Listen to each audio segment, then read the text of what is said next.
Hey crew, I've got the key to this 26 Honda Prelude, and this week we're gonna see what it's like to live with. Starting with the spacing in my driveway, which is 16 feet wide by 19.5 feet long. I've got the Honda parked just a couple inches in from the edge, sitting next to a Hyundai Ioniq 9 that my wife and I have been reviewing for the last 6 months. We're about to turn this back in and get something different here. If you want to check out her content, it's at Mobile Mama on TikTok, Instagram, and YouTube. She's got that one parked just about an inch from the edge, and with that spacing, there's lots of room to walk between the vehicles. We could wheel a wagon or double stroller through for our kiddos. The power folding door mirrors of the Hyundai do help. I wish that was equipped to the Prelude as well. Up here at the front, the Prelude does have a decent front overhang, and it's not terribly low, but it's also not really high off the ground. So getting curb ramps like this to help with clearance for the gutter at the head of my driveway is helpful, especially if you're going to be moving quickly in and out of that driveway. You don't want to crash up that front splitter. Getting to the back, there's ample space to walk in front of the hedge on the path to my front door. When first hopping in with the key fob on me, I can press on this part of the door handle, and as I pull it out, it will unlock the doors, but as I do that, this really does feel kind of cheap. I know they wanted a flush door handle, but if it ain't broke, don't fix it. The regular Honda handles feel much higher quality. As I do open up that door, that is the first defined notch, and I could squeeze in there, but really, if I have the room, I'm going to go out another spot, and then I've got a graceful entry into this cabin. Again, the car isn't tragically low, so I don't flop down too hard into the chairs, and I don't have to duck my head too much underneath that sill. Closing up that door, nice solid thud. Hey cabin crew, thanks for joining for this day in the life in the 26 Honda Prelude. In this video, I want to see what it's like to live with the modern hybridized Prelude. All right, let's fire it up.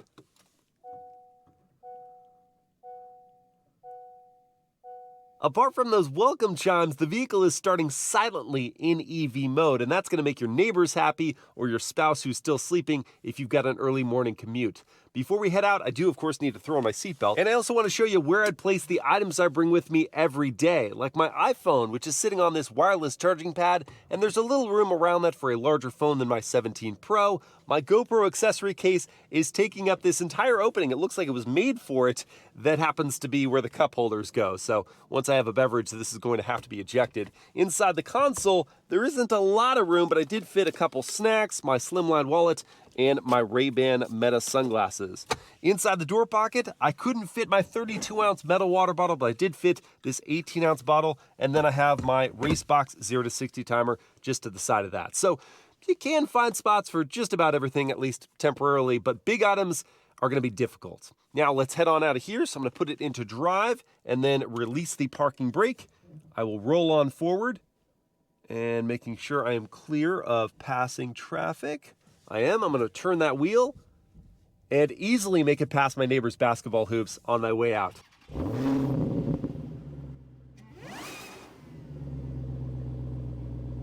On my way to grab some coffee this morning, I've got the dual zone auto climate set, and if it was chilly outside, I'd have the seat heating going, but there is no seat ventilation for hot days, and there also isn't my favorite feature, steering wheel heating. For $44,000. I feel like that should be here. You also don't get a sunroof, which is sort of an odd omission in a vehicle like this. I suppose if the main focus is lowering the center of gravity, then having glass up high would be counterproductive to that, but something tells me that's not the main reason it's not here. You do get a set of very comfortable leather chairs, not quite as comfortable as the fabric seats in the Civic Type R, but really close. Those are manually adjusting for the driver and passenger, but I don't really mind because it's quick and there are enough tweaks you can make to find a comfortable driving position. And the steering wheel also has good tilt and telescope to bring it out to the perfect place for your hands to rest. And as you can see, at 6 feet tall, I still have a couple inches of headroom above, so you could be taller than me and still fit inside this cabin, and for the most part at least, see out of it, because the windshield doesn't have an overly aggressive rake, and the downslope of that hood means I can see the road right in front of me. The A-pillars are on the narrower side, the side glass is nice and tall. There is a blind spot at the back pillar, and with the headrest where it is right now, it creates an even larger blind spot. You do have blind spot monitoring with rear cross traffic to help, and the view at the back is, well, it's fine. Now, part of the reason why the view at the back is fine right now is because no one is in the rear seats. And very few people could fit back there. Very small people could fit back there. It's severely restricted in terms of headroom. I'll get into that a bit later. In terms of the driving experience, with this 2-liter 4-cylinder hybrid, you have the instantaneous push of torque down low, and because this is an e-CVT, there are not gear changes that you're feeling at any point in time. And the ride from these adaptive dampers is so pleasant. Despite the fact that it shares some suspension components with the Civic Type R, the adaptive damper tuning is much more mellow. It does feel like I'm driving a Civic hybrid in a coupe body style. And I mean that more about the pleasantness of the daily drive. I haven't broken into the performance yet, haven't taken it to a twisty road, but driving around town, you've got better seats and better ride compliance than a Civic hybrid, but you've got that same 232 pound-feet of torque delivered in the same way, so it picks up speed nicely, but it just doesn't feel like a chore to drive. Unlike the Civic Type R, which is just so bumpy and so aggressive all the time, even in its comfort setting. This is gentle and lovely. And that goes for the braking feel as well. There isn't an awkward handoff between regen and friction braking. I can keep the consistent pedal pressure and smoothly come up to a stop. And then if I'm sitting there for a while, I can hit the auto brake hold, which I actually had enabled, but engaging in that again, take my foot off the brake and just relax. The turn signal sound is also not very irritating, and the turning radius is stellar for a front drive car. That's impressive. But what if someone is driving recklessly on the road? They're deserving of a horn beep. What are they gonna hear from the Prelude? I was expecting something dinkier. That sounds authoritative and accurately expresses my frustration. By the way, I've been doing all this daily driving in the GT mode. There is a more comfortable comfort mode, which dulls the throttle response and softens the dampers even more. The start of my day has gone without coffee, so it's time to rectify that by hopping in here to Raised by Lions Coffee. And I think I'll borrow one of these compact parking spots because I know I can fit.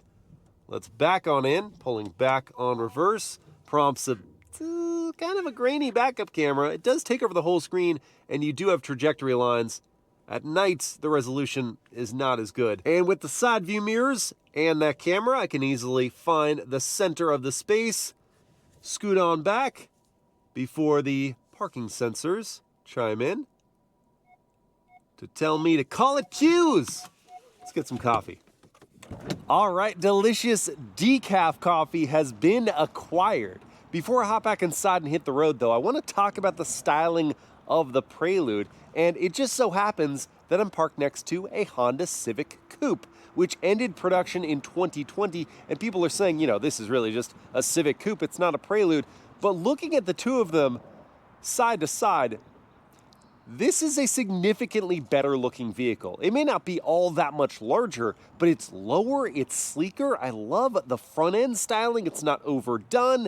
It looks upscale. And this Boost blue color is just fun. And I like the blue accent here on the front gloss black lip coming to the side. There's this set of 19-inch gloss black wheels, and the multi-spoke design, I don't love it, so I don't dislike it though. I do like that they contrast the blue painted brake calipers that say Prelude on them, the Brembo brakes borrowed from the Civic Type R. The wheels are wrapped up in Continental Extreme Contact summer tires, 235 section front and rear, and this lower valence protrudes out and is in gloss black. The profile is sharp. I like the proportions and the gentle taper to that roofline to the rear end, where they didn't need to overdo it with a big wing. It just finishes off neatly with this LED taillight bar, Honda and Prelude script, and a gloss black diffuser with another blue stripe. The only thing I think is missing, maybe this is old school, but 2 chrome exhaust ports don't need to be large at all, just coming out from the back end. I get it's a hybrid, but it would just add to that sporty look in my opinion. Turning my attention to the interior now, up front you get this navy blue seat with nice perforations and white contrasting leather on the outside with blue and gold contrast stitching. The back seats look quite a bit different though. To get to those, let me first release the seat belts and then pull up on this lever, And as you angle it forward, it doesn't immediately slide, and that's the same for the passenger seat. Typically, the passenger seat will automatically slide forward as well. You have to go over, first let me just put this coffee down for a sec, then lift up on the bar and slide it that way. And this is my access point. It's a little narrow, but not too bad. But then you look at these back chairs and, oh, well, this is a big issue. For one, these are all in fabric. You don't have cup holders or an armrest. You don't have headrests, except for these little things, like they wanted to do a headrest, but it never grew. And for an adult sitting back here, this is a big issue. The only way I could actually fit back here would be if we rode around with the back glass up, which you're obviously not gonna do. So better to use this for a rear-facing car seat. You do have 2 sets of lower latch anchors, or just for storage. Now, as I get back up front, just listen to the difference between when the door is open, you can hear that truck, and now with the door closed, significantly quieter. Well-insulated cabin here. And I am gonna have to put this coffee somewhere, so I will have to take out the GoPro accessory case to give me access to those 2 cup holders, which do have these prongs that hold that securely in place, and it's recessed, so coffee is definitely not going anywhere in your cabin. This accessory case, though, well, maybe the glove box. I don't usually like using these, but it is gonna fit in there. That's good. And the layout of the cabin for the driver is very intuitive. All your climate controls are just these knobs and easy to use.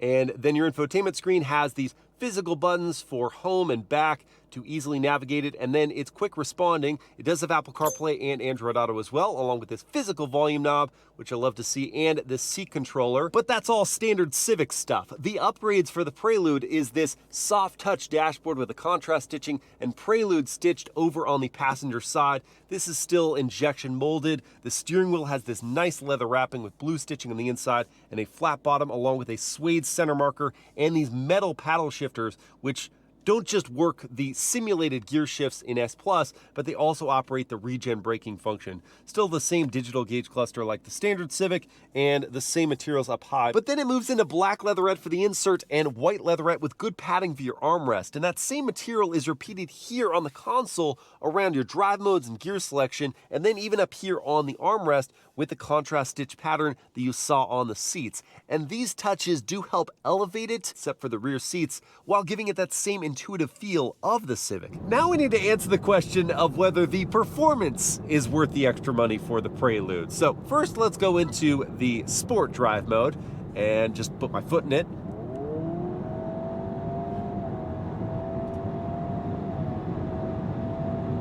Okay.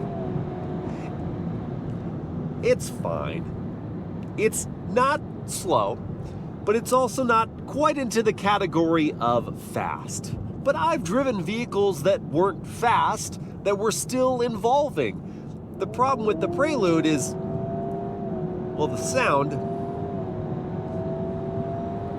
not quite invigorating. You hear the faint drone of the CVT, and that's about it. So you're not gonna get it in the acoustic department, but if I put it in the Sport Plus mode, now I can use these paddle shifters to simulate gear shifts. And there is that quick response. If I wait to upshift, well, it's gonna upshift for me anyway. So it's not going to simulate banging off the rev limiter, but well, if you pull it early enough, then you still maintain control. At least the tactile feel of the paddles is excellent. Good travel and a nice metal surface. Oh, it downshifted for me. So there really isn't much to get you excited about driving a Prelude in a straight line, but let's see about the real world 0 to 60. And apparently the quickest way to do that is to leave it in sport drive mode, but take it out of S+. I also have the traction control turned off, my race box is ready to record, and I'm going to brake throttle it to make sure the gas engine is on from the word go. So here we go.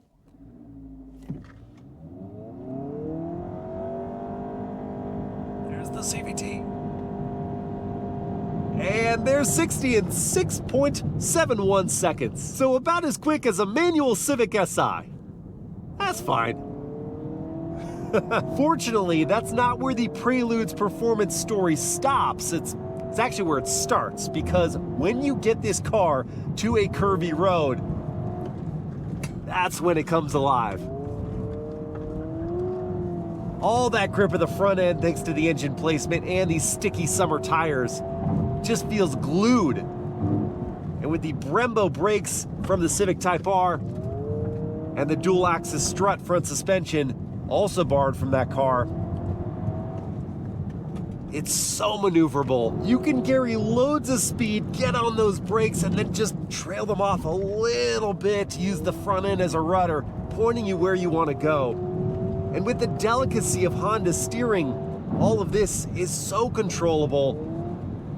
And now I'm feeling more involved. Now I'm getting it. And at 3,250 pounds, this car isn't a featherweight, but it's light by hybrid car standards and still feels playful. Not as much in the long sweepers, but in the tight technical curves.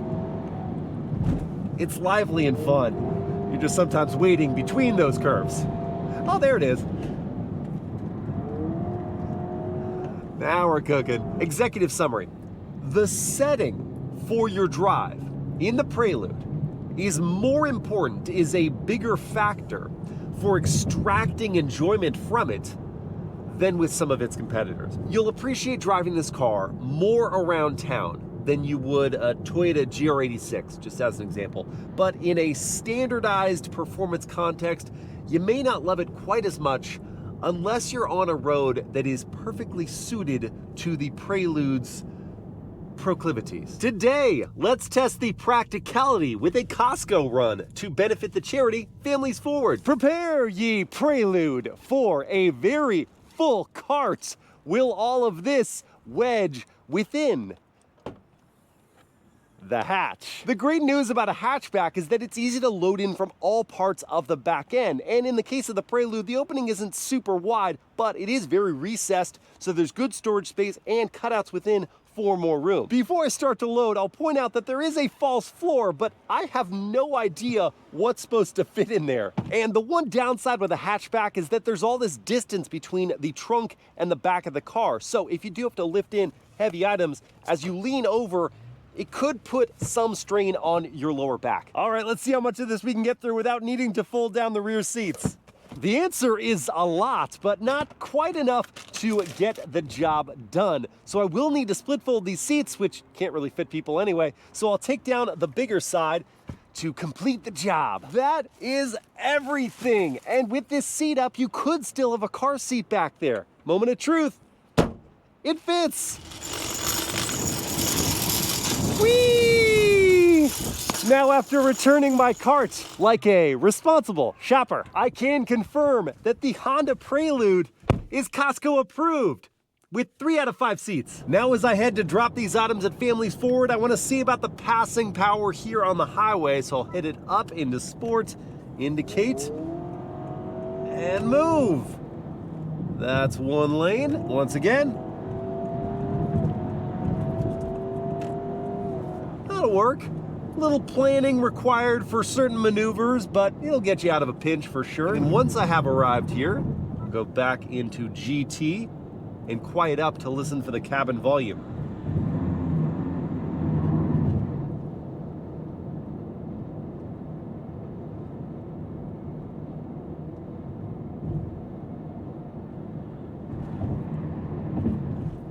All right, so the concrete slabs did create a lot of tire noise, but on the smoother tarmac, I hear some outside traffic.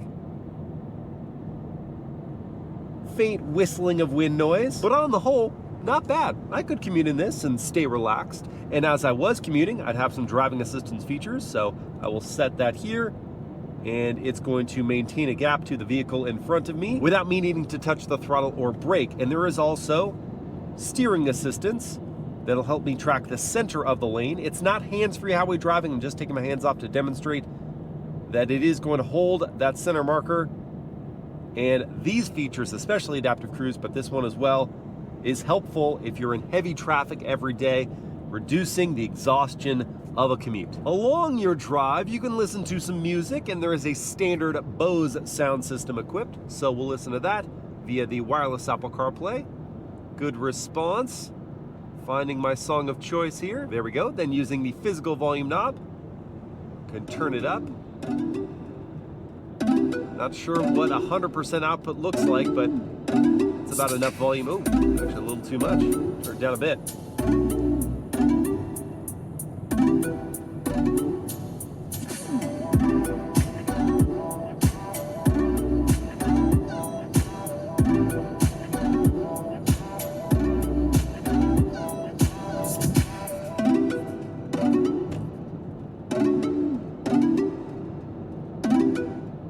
Bose is definitely getting better, because the last couple sound system tests I've done with a Bose has been really impressive. And here again, I've got to say it, that's a good sound system. Bass was plentiful, and the volume was enough to block out most of the outside noise. On the concrete slab, I did still hear some tire hum come in, but the highs and mids were clear enough, and I was well enough immersed with the song. It's about time to refuel this 10.6 gallon tank, and the Prelude is EPA rated at 46 mpg in the city, 41 on the highway, and 44 combined. If I saw 44 combined, I'd have a fuel range of 460 miles, but during my time with the car, I've averaged 30 miles per gallon. And at current fuel prices of almost $6 a gallon for 87 unleaded, it's gonna cost me 64 bucks to fill this tank, and there isn't capless fueling, so it's gonna take me just a little bit longer.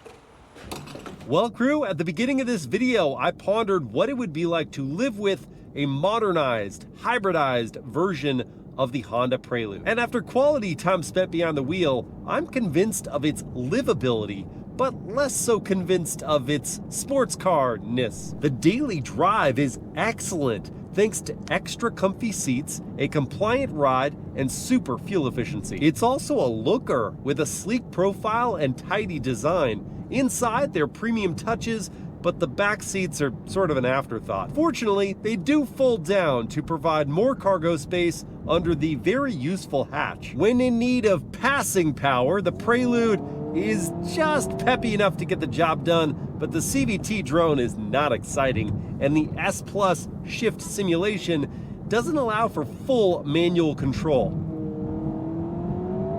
For fun drives, the Civic Type R derived brakes and suspension makes for an entertaining setup, but it takes the right road to get the most out of the car. 44 grand is a tall order if you're expecting high levels of performance, but if you just want some style, comfort, and a little bit of fun, this is a great daily driver. I hope you guys have enjoyed this day in the life, and I will see you again next time.